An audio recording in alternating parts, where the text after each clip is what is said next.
Alright, guys. So I hope you guys like the idea of the table topic sessions. The whole idea is to build up confidence. That's basically the main objective of table topics.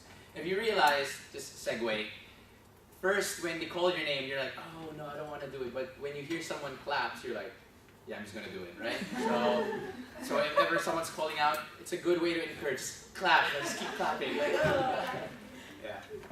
Anyways. So let's go to the prepared speech session. So this one, we have three students who took at least their time to really prepare a speech. There'll be three speakers for tonight. You can see the objectives, clear objectives at the back of your paper for this, Project 1, Project 5, and Project 7. So to give you a clear idea of how simple or how complex the objectives are. Also, FYI, if you realize after the table topic sessions, there's one task that you guys have to do. There's this dotted lines below. So if you flip the page, you guys have to vote who is the best table topic speaker of the night. Right, so there are the names, so just choose one. And the prizes, they get a massive hand clap. Like, okay, anyways, without further ado, let's welcome Mitten Cox. She is the Project 1 speaker for tonight. Mitten.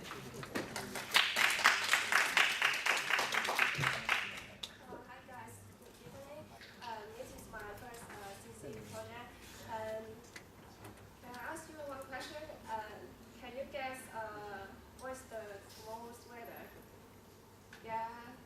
Yeah. Who can guess? Sunny? Rainy? Sunny or rainy? Sunny? Oh, yeah, you can check weather forecast through the internet. Nowadays, we can check many things in our life through the internet or through many WhatsApp apps. Many uncertainty in our life are really reduced. However, life was just like a box of chocolate, and you never know what you are going to get. Is this sentence really familiar to you? Yeah, it's from the movie called Forrest Gump, and I really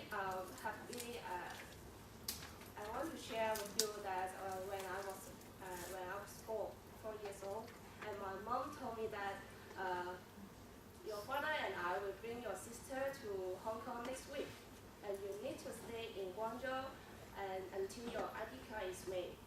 I just feel, because I was too young at that time, and I guess they just went traveling but without me.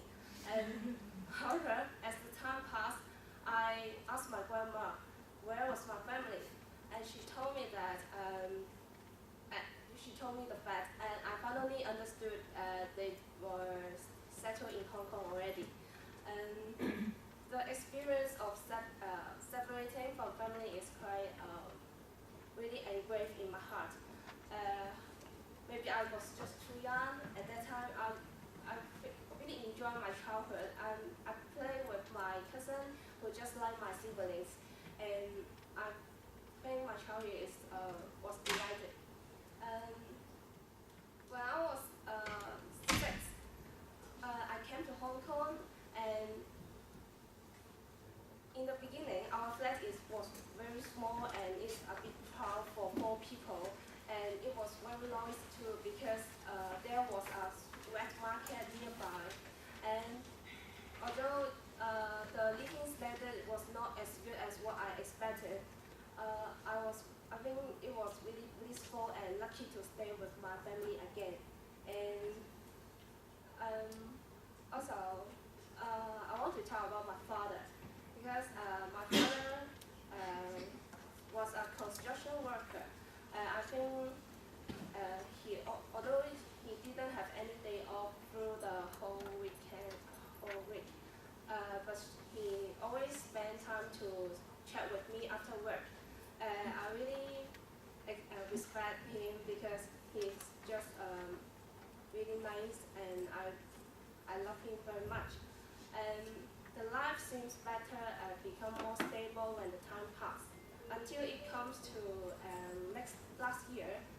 I was a normal Form 6 student who always bury my head into mountain life books and prepare for the public exam.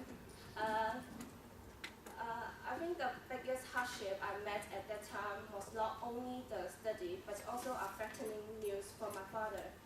Because my father is diagnosed to have a cancer, and it's very, I really worry him because it's the first time my family have this kind of disease. However, thanks to my teacher and thanks to support, they give me really blissful, and they always chat with me and help me to tackle some problem I met.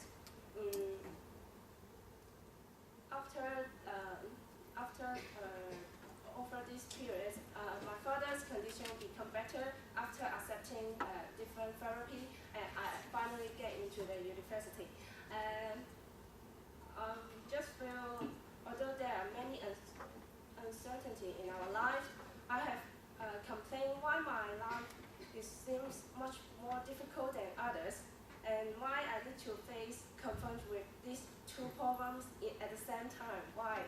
I always complain to this ask this question, but finally I understand, because even though we complain, and it doesn't help to improve the situation. Only when you accept there are tons of uncertainties in your life, you can have the bravery to withstand these problems. And finally, no one can know what you are going to get in a box of chocolate. So hope you can just feel and just withstand this uncertainty in life. Yes, thank you.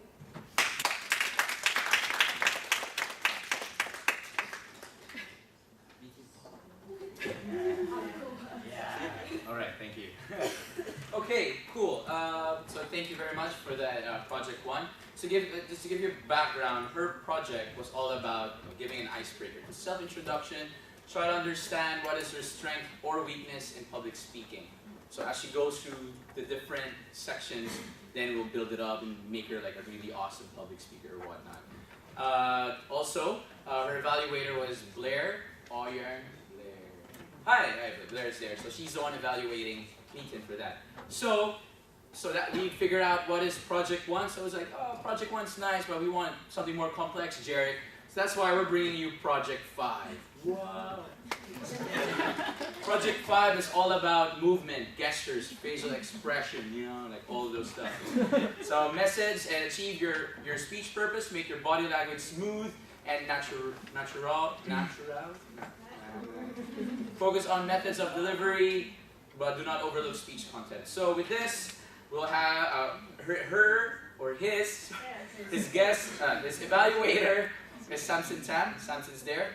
By the way, as well, Chloe is here as a timer, so they switch roles, just an FYI. So Samson will be evaluating. So let's welcome Mr. Alan Lau. Alan.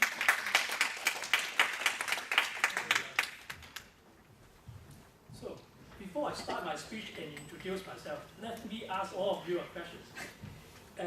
If somebody gives you 10,000 Hong Kong dollars and asks you to stay on the mountains for 41.5 hours without sleeping and have to walk 100 kilometers and 10 mountains, will you do that? No. No. Well, I did that. Of course, the money is not for my personal gain. It's more for charity. I did that for the Trail Walker in 2010. And by professions, I am a town planner. And I am a member of an organization called Hong Kong Institute of Planners. And for that organization, there is a Trail Walker team. And they participate in the Trail Walker every year. And that's how I got involved into this marvelous event. From this event, I have learned 3 very important lessons in my life. And that's why tonight I'm here. I would like to share my story on the mountains with you all and the 3 lessons I've learned with you all. So, I never was a serious hiker actually. I joined the walk simply because I am a member of the organizations and I have a duty to fulfill. I have to take part in the trail walking team. And most importantly, I was recruited as a backup members only at the very beginning. I never really think that I have to walk. But unfortunately, or maybe fortunately, about 2 months before the walk, one of the regular members get hurt from a football match. And and I was really shocked and surprised at that moment. That means I have to replace him. Although I have to do all the makeup training for that, but I still don't have the confidence that I can finish the walk. Luckily, things got into a little bit better when I received a very encouraging email from the support team. That email said a lot of encouraging things to us, to the trail walker teams. And among those, the following sentence really touched me, and I really wish to share with you all. It said, every one step you have walked means you are one step closer to your goal. Think about it. It's really true for every aspect in our life. If you think that a 100-kilometer walk is very difficult, don't bother to think about it. Just focus on the upcoming 1 kilometer or maybe even the 100 meters ahead of you and finish it. If you are worried about the $5 or $6 million for your dream house, don't bother. Just think about a way that you can save maybe $2,000 or even $1,000 every month. And don't worry about how to be a successful Toastmaster. Just do your next assignment and speech well and learn from it. As long as we don't give up, eventually we will get to that. So that's the first lesson I've learned. And with that encouragement, I feel a little bit better. And very lucky, I got a very good start at the walk. It was a sunny and cool Saturday. It is very good for hiking. And I was doing very well for the first 40 kilometers. However, after the 40 kilometers, I got into some trouble. By that time, it was about 2 a.m. in midnight. We reached the top of a mountain. We were very cold and very tired, and the whole team decided to just maybe take a 15 minutes break. At that moment, I really want to quit. I was seriously thinking that maybe after taking a break, I should tell my teammate that I can't do it. Maybe you guys keep going and good luck. Well, but luckily, after the break, one idea just come to my mind. I suddenly remember that if I can finish the walk successfully, my sponsor, they will pay extra donations for the walk. So I just realized that the walk is very meaningful, not only for me, but for other people. That if I keep walking, more poor people in the mainland China can benefit from it. So I told myself, maybe I stay put for a while and keep walking for a while and see what will be going on. And that's the second lesson I learned here. Have faith in your work. Ask yourself, if you are facing difficulties in your work, ask yourself, does your work will make the world become a better place? Will you help other people? Most importantly, ask yourself, is it the right thing to do? If yes, don't give up. Just do it and keep going. So after with that, I have did that idea into my mind. I feel like I got more energy. And somehow I managed to walk another 30 kilometers. After that, another problem appeared. I felt my feet was very, very hurt, and I cannot walk really fast. And even worse, my teammate, they walk much faster than me, and they are reaching another checkpoint. So I was practically walking alone. And once again, I really want to quit. I was thinking about, hey, maybe once I reach the next checkpoint, it's time to quit. And by the time I reached a checkpoint, surprisingly, I saw someone very special for me. It was my wife. Well, I was really surprised and happy because I told her just wait at the final checkpoint for me because I never thought that I can finish the walk. And I don't want her to see me in such a bad shape. But she said that she wants to support me. and she also bring me some hot soup. Whoa. I was really touching, and I just feel like the energy is back to me. And so I held her hand and walked. And eventually, I even keep up with my teammate, and me, my wife, and my teammate all together finished the walk at the final checkpoint together. It lasts 41.5 hours, and that's how the title comes. Wow. So yes, that was a remarkable experience. And to conclude my speech tonight, that's the third lesson I learned is family. Family is very important to us.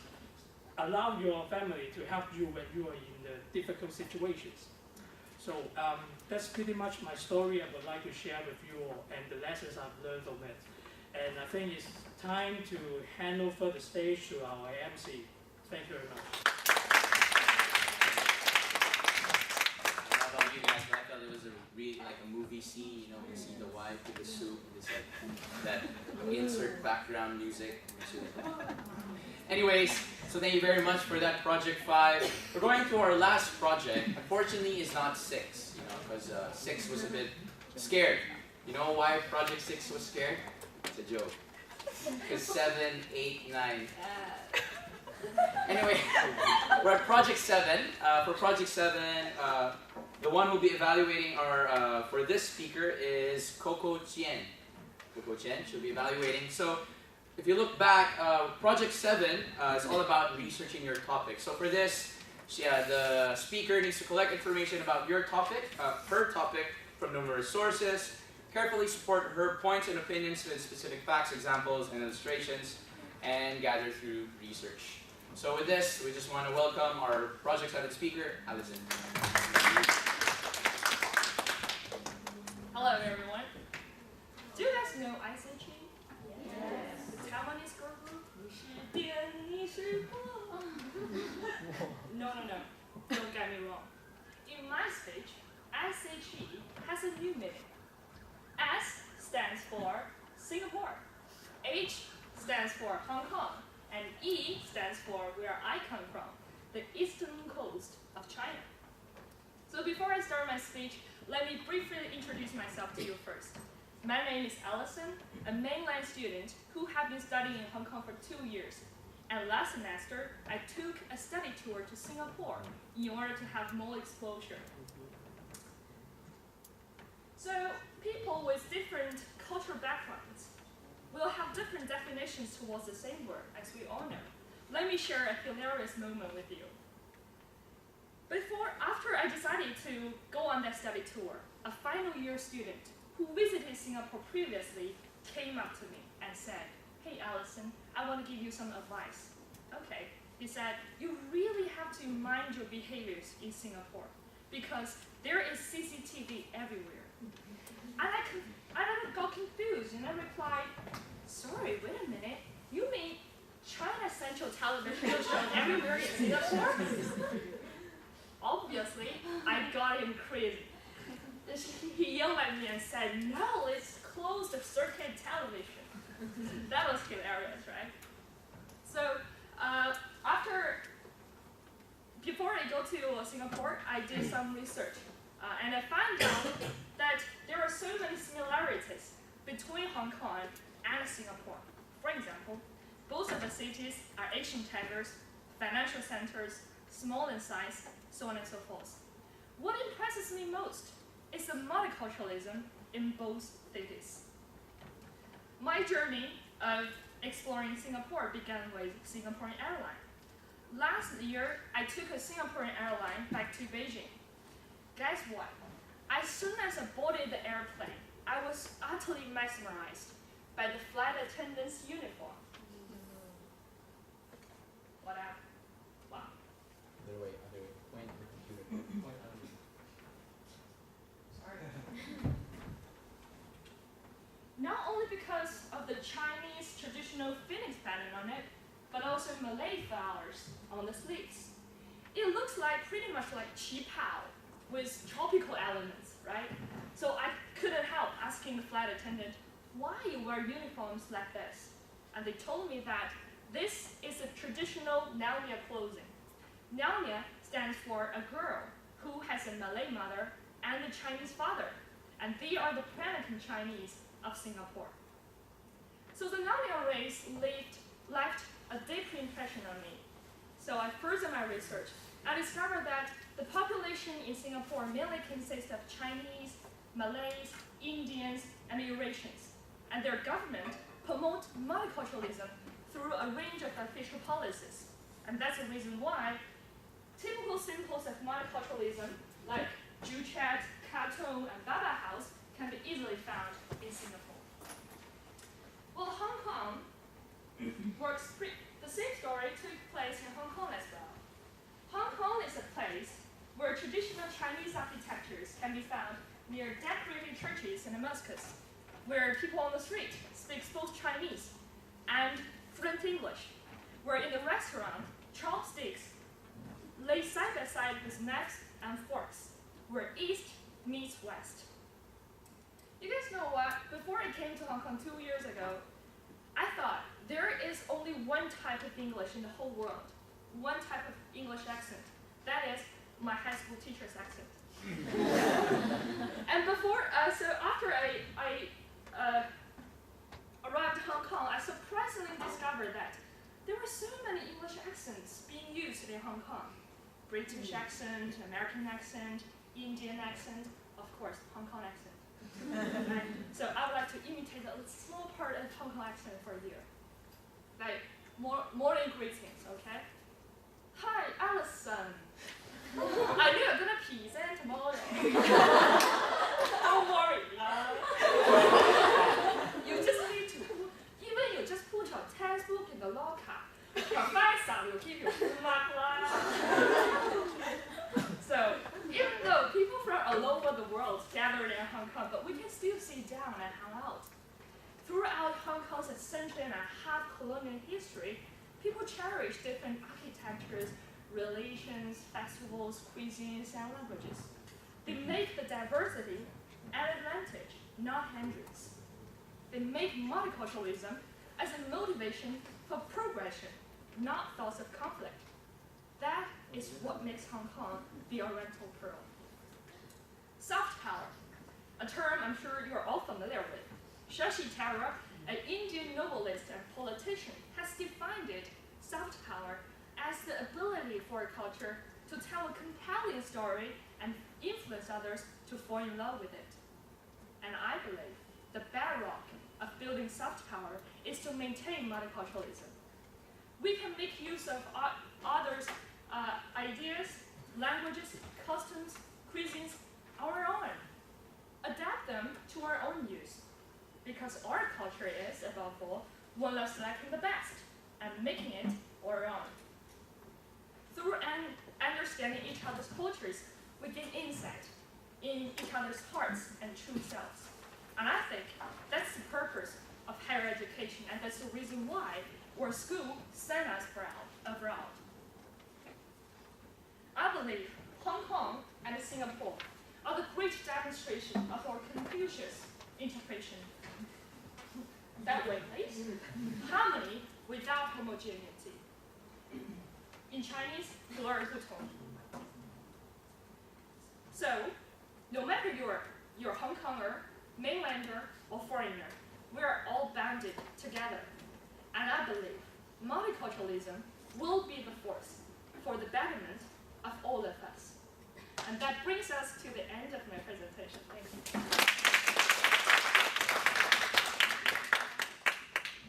Wow, it's like Alison was doing a speech for presidency, you know. Please vote for me. Oh wait, she is the president of Toastmasters Club. Ah. So that is the Project 7 for our meeting. That's actually also our last prepared speech for tonight. I hope you guys liked it. So later on, after the break, you would hear the evaluations from our guest evaluators.